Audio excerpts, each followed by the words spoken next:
بسم الله الرحمن الرحيم في القرآن العظيم الفرقان المجيد. أعوذ بالله من الشيطان الرجيم بفضل بسم الله الرحمن الرحيم. ورفعنا لك ذكرك. وقال النبي صلى الله عليه وسلم لا يؤمن أحدكم حتى أكون أحب إليه من والده وولده والناس أجمعين. صدق الله العلي العظيم وصدق رسوله النبي الكريم ونحن على ذلك من الشاهدين. سبحانك لا علم لنا إلا ما علمتنا إنك أنت العليم الحكيم. சகையான இல்லாமல் அல்லாஹ்வின் நல்லடியார்களே, இஸ்லாமிய பெரியார்களே, தாய்மார்களே, சிறப்பான ரபியுல் அவ்வல் மாதம் பிறை 12வது இரவிலே எம்பெருமானார் முஹம்மதுர் ரசூலுல்லாஹி ஸல்லல்லாஹு அலைஹி வஸல்லம் அவர்களுடைய மீலாது தினத்தை இந்த பயான் மஜ்லிஸை கொண்டு நாம் அலங்கரித்து கொண்டிருக்கின்றோம். ஸல்லல்லாஹு அலைஹி வஸல்லம் அவங்களுடைய பேரை கேட்டால் ஸலவாத்து சொல்லணும். ஸல்லல்லாஹு அலா முஹம்மது ஸல்லல்லாஹு அலைஹி வஸல்லம் அப்படின்னு ஸலவாத்து சொல்லணும். ஏன்னா ஸல்லல்லாஹு அலைஹி வஸல்லம் ஒரு ஹதீஸில் சொல்லுவாங்க, ஆக பெரிய கஞ்சன் யார் அப்படின்னு சொன்னால், என் பெயர் சொல்லப்பட்டும் யார் ஸலவாத்து சொல்லவில்லையோ அவன்தான் ஆக பெரிய கஞ்சன் அப்படின்னு ஒரு ஹதீஸில் சொல்லுவாங்க. இப்போ ஸல்லல்லாஹு அலைஹி வஸல்லம் அவங்களுடைய பேரை கேட்டால் ஸலவாத் சொல்கிறது நம்மளுடைய கடமை. ஆக அப்படிப்பட்ட உயர்ந்த உத்தம நபி ஸல்லல்லாஹு அலைஹி வஸல்லம் அவர்களை நாம் நபியாக பெற்றதே மிகப்பெரிய ஒரு பேர். எத்தனையோ மக்கள், எத்தனையோ நபிமார்கள் கூட இந்த உம்மத்திலே ஒருவராக வருவதற்கு ஆசைப்பட்டார்கள். ஆனால் அவர்களுக்கெல்லாம் அந்த வாய்ப்பை அல்லாஹ் வழங்கவில்லை. ஆனால் நமக்கு அல்லாஹ் வழங்கி இருக்கின்றான். இந்த நேரத்திலே பெருமானார் ஸல்லல்லாஹு அலைஹி வஸல்லம் அவர்களை நேசிப்பதற்கென்றே பல விஷயங்களை நாம் செய்து கொண்டிருக்கின்றோம். நபியை நேசிப்பதினுடைய பல்வேறு விஷயங்கள், அடையாளங்கள் இருக்கின்றது. அதில் ஒன்று என்ன அப்படின்னு சொன்னால், நபி அவர்களை புகழ்வது. ஸல்லல்லாஹு அலைஹி வஸல்லம் ஸலவாத் சொல்கிறதுன்னா என்ன? ஸல்லல்லாஹு அலைஹி வஸல்லம் அவர்களை புகழ்கிறது. அதே மாதிரி தான் நபியை புகழ்வதினுடைய ஒரு வகை என்ன அப்படின்னு சொன்னால், நபியின் மீது நாம் மௌலிது ஷரீஃப் ஓதுறது. இன்றைக்கி என்ன ஆயிடுச்சு அப்படின்னு சொன்னால், இன்றைக்கி மௌலிது ஷரீஃப் ஓதுறது ஏதோ மிகப்பெரிய மார்க்கத்திலேயே இல்லாத ஒரு பெரிய ஒரு ஹராமை செஞ்சிட்ட மாதிரி இன்றைக்கி ஒரு கூட்டம் நம்மளை பார்த்து இன்றைக்கி சொல்லிக்கிட்டு இருக்குது. நம்மளும் அவங்களை பற்றி பேசக்கூடாதுன்னு ஒதுங்கி போனாலும் கூட ஏதோ இந்த சுன்னத்துல் ஜமாத்தினுடைய உலமாக்கள் ஏதோ மிகப்பெரிய ஒரு ஹராமை செஞ்சுக்கிட்டு இருக்க மாதிரி இன்னைக்கு நினச்சிக்கிட்டு இருக்கிறாங்க. இவர்களுடைய எண்ணம் என்ன தெரியுமா? எப்படியாவது நாம் செய்யக்கூடிய நற்காரியங்களை தடுத்து விட வேண்டும். அதுதான் இவங்களுடைய நோக்கம், வேற ஒன்றுமே கிடையாது. இவர்கள் தனித்து விளங்க வேண்டும் என்பதற்காக நம்மளை குறை சொல்லிக்கிட்டு இருக்கிறானுங்க. அன்பானவர்களே, பெருமானார் ஸல்லல்லாஹு அலைஹி வஸல்லம் அவர்களுடைய புகழ் பாக்களை பாடுவதற்கு மார்க்கத்தில் எவ்வளவோ ஹதீஸ்கள் இருக்குதுங்க. ஒரே ஒரு செய்தியை மட்டும் உங்களுக்கு உதாரணத்திற்கு சொல்லுகின்றேன். ஸல்லல்லாஹு அலைஹி வஸல்லம் அவர்களுடைய காலத்திற்கு பிறகு ஹஸ்ஸான் இப்னு சாபித் ரலியல்லாஹு தஆலா அன்ஹு ஒரு நேரத்தில் பள்ளிவாசலில் உட்கார்ந்து நபியை புகழ்ந்து கவிதை பாடிக்கொண்டிருக்கின்றார்கள். அதாவது பைத்து படிச்சுக்கிட்டு இருக்காங்க அரபியில். அப்போ அந்த மஜ்லிஸில் அவங்க படிக்கிறதை கேட்டுட்டு பெரிய பெரிய சஹாபாக்கள்லாம் இருக்கிறாங்க. ஹஸரத் அபூ ஹுரைரா ரலியல்லாஹு தஆலா அன்ஹு போன்ற சஹாபாக்கள்லாம் அந்த மஜ்லிஸில் இருக்கிறாங்க.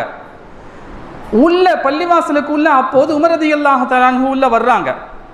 வந்தவர்கள் அபூ ஹுரைரா ரலியல்லாஹு தஆலா அன்ஹு இருக்கக்கூடிய மஜ்லிஸ், ஹஸ்ஸான் இப்னு சாபித் ரலியல்லாஹு தஆலா அன்ஹு இந்த மாதிரி பைத்து படிக்கிறாங்க அரபியில். பார்த்துட்டு என்ன வேலை பார்த்துக்கிட்டு இருக்கிறீங்க நீங்க அப்படின்னு சொல்லி அவங்களுக்கு கொஞ்சம் கண்டிக்கிற மாதிரி பேசுறாங்க. அப்போ உமர் ரலியல்லாஹு தஆலா அன்ஹு என்ன நினச்சிக்கிட்டு இருக்காங்க, இந்த நேரத்துலலாம் தேவையா இது அப்படின்ற மாதிரி ஒரு கேள்வி கேட்குறாங்க. அந்த உமர் ரலியல்லாஹுடைய கேள்விக்கு ஹஸ்ஸான் இப்னு சாபித் ரலியல்லாஹு தஆலா அன்ஹு பதில் சொல்லுவாங்க, உமர் அவர்களே, நீங்க என்னைய இந்த இடத்துல பள்ளிவாசல்ல உட்கார்ந்துட்டு பைத்து படிக்கிறாங்க. நம்ம ஓதனம்ல பள்ளிவாசல்ல மௌலிது ஷரீஃப் ஓதனம்ல, அந்த மாதிரி பள்ளிவாசலில் இருந்து அவர்கள் அந்த கவிதைகளை, அந்த பைத்துகளை படித்து கொண்டிருக்கக்கூடிய நேரத்தில் உமர் ரலியல்லாஹு அன்ஹு இப்படி கேட்ட போது ஹஸ்ஸான் ரலியல்லாஹு சொல்றாங்க, நீங்க என்னைய வந்து தடுக்க வர்றீங்களா? உங்களை விட சிறந்த ஸல்லல்லாஹு அலைஹி வஸல்லம் அவர்கள் இருக்கும் போதே நான் இந்த பள்ளிவாசலில் நான் பைத்துல நான் படிச்சிருக்கிறேன், கவிதைகளை படித்திருக்கின்றேன் அப்படின்னு சொல்லிட்டு பக்கத்துல இருந்த அபூ ஹுரைரா ரலியல்லாஹு அன்ஹு அவங்கள கூப்பிட்டு கேட்கிறாங்க, அல்லாஹ்வை முன்னிறுத்தி உங்கள்கிட்ட நான் கேட்கிறேன், ஸல்லல்லாஹு அலைஹி வஸல்லம் அவர்கள் இருக்கும் காலத்திலே என்னிடத்திலே ஸல்லல்லாஹு அலைஹி வஸல்லம் எனக்கு இந்த மாதிரி கவிதையை படிப்பதற்கு நபி அவர்கள் எனக்கு சொன்னார்கள், அதற்கு ஜிப்ரீல் அலைஹிஸ்ஸலாம் அவர்கள் உங்களுக்கு உதவி செய்வார்கள், ரூஹுல் குதுஸ் உங்களுக்கு உதவி செய்யட்டும் என்று எனக்கு துஆ செய்ததை நீங்கள் கேட்டீர்களா அப்படின்னு சொல்லி அந்த மஜ்லிஸ்ல ஸல்லல்லாஹு அலைஹி வஸல்லம் அவர்கள் சொன்ன அந்த செய்தி அபூ ஹுரைரா ரலியல்லாஹு தஆலா அன்ஹு கேக்குறாங்க. அதுக்கு அபூ ஹுரைரா ரலியல்லாஹு தஆலா அன்ஹு ஆமா அப்படின்னு சொல்றாங்க. இதுக்கப்புறம் உமர் ரலியல்லாஹு தஆலா ஒன்றும் சொல்லல. தடுக்க வந்தவர்கள் நபியினுடைய அனுமதி இருந்தது என்ற அந்த செய்தியை கேட்டதோடு அப்படியே அமைதியாகி விட்டார்கள். இந்த செய்தி புகாரி ஷெரீஃப்ல 3212வது ஹதீஸாக பதிவு செய்யப்பட்டிருக்குது. இந்த மாதிரி நிறைய செய்திகள் இருக்குது. ஒரே ஒரு செய்தியை நாம் செய்யக்கூடிய விஷயங்கள் மார்க்கத்திற்கு அப்பாற்பட்டு எதையும் நாங்கள் செய்யல என்பதை நாம் விளங்கிக் கொள்வதற்கு அந்த ஒரு விஷயத்தை சொல்றேன். இவர்களுடைய விஷயம் எப்படி தெரியுமா? ஹதீஸையும் குர்ஆனையும் ஒரு பக்கத்தை சொல்லிட்டு இன்னொரு பக்கத்தை அப்படியே மறைச்சிடுறது, ஒரு பாட்டை சொல்றது இன்னொரு பாட்டை அப்படியே மறைச்சிடுறது. இதுதான் இவர்களுடைய இந்த பித்தலாட்டங்கள். இந்த ஹதீஸ் புகாரி ஷெரீஃப்ல இருக்குது. இது உனக்கு இவ்வளவு நாளா உனக்கு கண்ணில் இந்த ஹதீஸ் படலையா? அதான் நான் கேட்கிறேன். இவ்வளவு காலங்களாகவும் அந்த ஹதீஸ் புகாரி ஷெரீஃப்ல தான் இருக்குது. ஹஸ்ஸான் இப்னு சாபித் ரலியல்லாஹு அன்ஹு பைத் படிச்ச அந்த ஹதீஸ் இருக்குது. அவங்க படிச்ச அந்த பைத்தை போன்று, பெருமானாரை புகழ்ந்ததை போன்று, இஸ்லாத்தை உயர்த்தி அவர்கள் பாடிய அந்த கவிதைகளை போன்று இன்னைக்கு நாம ஸல்லல்லாஹு அலைஹி வஸல்லம் புகழ்ந்து பைத்தை படிக்கிறோம் பள்ளிவாசல்ல உட்கார்ந்து. இப்போ இது மார்க்கத்தில் அனுமதிக்கப்பட்டதா இல்லையா முடிவு செய்து கொள்ளுங்கள்.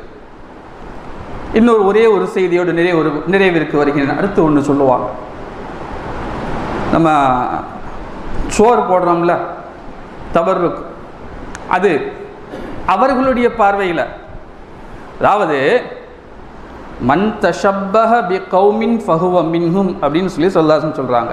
யார் ஒரு சமுதாயத்திற்கு ஒப்பாக இருக்கின்றாரோ அவர் அவர்களை சார்ந்தவர். இவர்களுடைய பார்வையில் இந்த பரக்கத்தான இந்த ரிஸ்க் இருக்குதா, இவங்களுடைய பார்வையில் என்ன அப்படின்னு சொன்னா கோவிலில் கொடுக்கக்கூடிய பிரசாதத்தை போல இவர்களுடைய பார்வையில். அப்போ உங்களுடைய பார்வையில் அப்படி இருந்துச்சுன்னா நீங்க அந்த குரூப்ல இருக்கிற மாதிரி அர்த்தம் அப்படின்னு நினைச்சுக்கிட வேண்டியதான் நாங்க நினைச்சுக்கிட வேண்டியது இருக்குது. என்னப்பா அப்படின்னு கேட்டா அவங்க பேர்ல எப்படி சாப்பாடு வந்து அது அவங்க பேர்ல எப்படி நீங்க சொல்லி சாப்பிடலாம்? அவங்களுக்கு படைக்கப்பட்ட சாப்பாடு ஆயிட்டு, அது ரசூலுல்லாஹ்க்கு படைக்கப்பட்ட சாப்பாடா? ஹதீஸ்ல தெளிவா வருது. ஒரு சஹாபி ஸல்லல்லாஹு அலைஹி வஸல்லம் வந்து கேட்குறாங்க, யா ரசூலல்லாஹ், எங்க உம்மா தவறிட்டாங்க, வஃபாத்தாகி விட்டார்கள், மரணித்து விட்டார்கள், என்னுடைய தாய், அவர்களுக்காக வேண்டி நான் செய்யக்கூடிய ஏதாவது ஒரு உயர்ந்த ஒரு தர்மத்தை சொல்லுங்கள், அவங்க பேர்ல நான் ஏதாவது செய்யணும் அப்படின்னு சொல்லி கேட்குறாங்க. அப்போ உன்னுடைய தாயினுடைய பெயரில் நீ தண்ணீர் ஏற்பாடு செய் அப்படின்னு சொல்லி ஸல்லல்லாஹு அலைஹி வஸல்லம் சொல்லுவாங்க. அந்த சஹாபி போவாங்க, ஒரு கிணறு தோண்டுவாங்க. நான் பாலைவன பகுதி, மக்களுக்கு தண்ணீர் தேவை அதிகமாக இருக்குது. ஒரு கிணறு தோண்டுனாங்க. அந்த கிணறை தண்ணீர் வர செய்யக்கூடிய அளவுக்கு கிணறை தயார் செய்து விட்டு அந்த சஹாபி சொல்லுவாங்க, இது என்னுடைய தாயாருக்கு நான் சமர்ப்பிக்கின்றேன், எங்க உம்மாவுடைய பேர்ல நான் இதை வந்து சதக்கா கொடுக்குறேன். அப்போ அவங்க உம்மா பேர்ல கொடுத்த சதக்கா இல்லை அது. அப்போ அந்த தண்ணியை குடிக்கலாமா? சஹாபாக்கெல்லாம் குடிச்சாங்களே. இன்னைக்கு நீ நெய்ச்சோரை வந்து நாங்கள் சாப்பிடக்கூடிய இந்த உணவை தபர்ருக்கை நீ பரக்கத்தை குறை கூறுகின்றாய் என்று சொன்னால், அன்னைக்கு அந்த சஹாபாக்கள் செய்த அந்த சதக்காவை நீ குறை சொல்வதை போல. அக்கீகா கொடுக்குறோம், நம்ம பிள்ளைக்கு அக்கீகா கொடுக்குறோம், ஆடு அறுத்து சுன்னத்தான அக்கீகா கொடுக்குறோம். கறியை கொண்டு வந்து கொடுக்கும்போது என்ன சொல்லி கொடுப்போம்? என் பிள்ளைக்கு நான் அக்கீகா கொடுத்தேன், என் புள்ள பேர்ல கொடுத்தேன். அப்போ புள்ள பேர்ல அறுத்தன்னு அர்த்தமா? பிஸ்மில்லா சொல்லி அல்லாஹு அக்பர் சொல்லி தான் நாம் அறுக்கின்றோம். ஆனால் அதனுடைய அந்த அக்கீகாவினுடைய நோக்கம், அதன் மூலமாக அந்த பிள்ளைக்கு வரக்கூடிய ஆபத்துகள் பாதுகாக்கப்படுகின்றது. அப்போ நாம கொடுக்கக்கூடிய இந்த தபர்ருக் இருக்குது, இதனுடைய நோக்கம் என்ன? இதனுடைய நன்மையை, இதனுடைய சதக்காவினுடைய நன்மையை எங்கள் நபி ஸல்லல்லாஹு அலைஹி வஸல்லம் அவர்களுக்கு நாங்கள் எத்தி வைக்கின்றோம். உனக்கு ஏன் அது பிடிக்க மாட்டேங்குது? உனக்கு அந்த ரிஸ்கை சாப்பிடுவதற்கு நசீபு இல்லை என்று நீ எடுத்துக்கொள்ள வேண்டியதுதான். அதுதான் காரணம், வேற ஒன்றும் கிடையாது.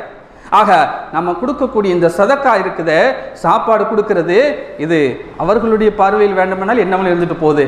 நமக்கு நம்முடைய பார்வையில் ஸல்லல்லாஹு அலைஹி வஸல்லம் கற்றுக் கொடுத்த அந்த சதக்காவைத்தான் நாம் செய்கின்றோம்.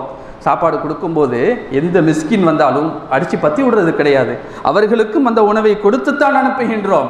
அந்த அடிப்படையில் நாம் செய்யக்கூடிய ஒவ்வொரு நற்காரியமும் மார்க்கத்திற்கு உட்பட்டது என்பதை மட்டும் விளங்கிக் கொள்ள வேண்டும். எனவே இது போன்ற நல்ல நாட்களில் நபி அவர்களை புகழ்வதும் அவர்களுடைய பேரில் சதக்காவை கொடுப்பதும் என்பது முழுக்க முழுக்க மார்க்கத்திற்கு உட்பட்டது என்பதை விளங்கி நம்முடைய வாழ்க்கையில் அதை நாம் நடைமுறைப்படுத்தி வருகின்றோம்.